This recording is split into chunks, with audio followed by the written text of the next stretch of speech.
আসসালামু আলাইকুম রহমতুল্লাহি ওবরাকাতু। প্রিয় বন্ধুগণ, যারা আজকে আমার এই ভিডিওটুকু দেখতেছেন, সবাইকে জানাই আমার পেজ এবং ইউটিউব চ্যানেলের পক্ষ থেকে স্বাগত।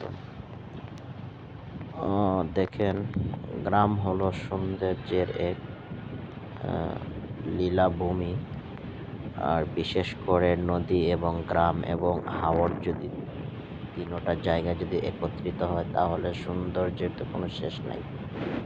এই যে আপনারা দেখতে পাচ্ছেন, এটা আমার ডান পাশে, আহ, এর মধ্যে ডান পাশে দেখা যাচ্ছে একটা ট্রলার যাচ্ছে। এটা হলো ধনু নদী।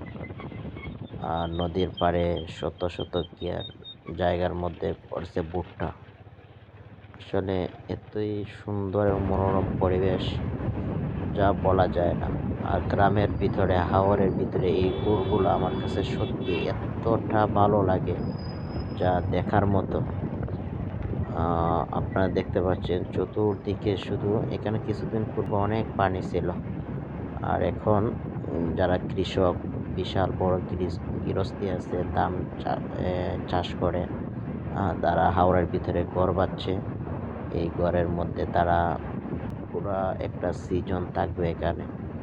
আর ধান কাইটে নিয়ে যাওয়ার আগ পর্যন্ত, আগামী বর্ষা পর্যন্ত এই ছোট ছোট ঘরগুলোর মধ্যে থাকবে। সত্যি যে এই ঘরগুলা যখন দেখি, হৃদয় ছুঁয়ে যায়। আর এই বিশাল এক বিস্তৃত হাওরের বুক চিরে আমার আজকের সফর চলতেছে। যে বানিয়াচং থেকে আহ, চামড়া চামড়া বন্দর আপনারা অনেকেই চিনেন, যেটা হলো বানিয়াচং থেকে আজমিরি, আজমিরি থেকে ইটনা, ইটনা থেকে হলো চামড়া বন্দর। এই যে দেখতে পাচ্ছেন, সারাদিন সফর করতে করতে চামড়া বন্দর চলে আসলাম। ওই যে ওই পারে টাওয়ার দেখা যাচ্ছে। এই নদীটা পার হওয়ার পরেই আমি পাবো আমার গন্তব্য চামড়া বন্দর। এখান থেকে চলে যাব সোজা একদম গাড়িতে করে কিশোরগঞ্জ।